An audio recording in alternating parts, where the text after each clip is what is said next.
Welcome to wizard.com. I'm maths teacher Aditi. We have this question here. If A star B means A plus B by 2, then 6 star 4 star 4 means what? So since there are no other rules given, we'll start with bracket. We start with bracket.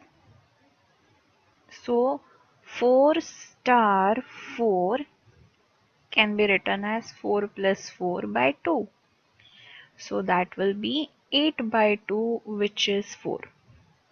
So what remains is 6 star 4.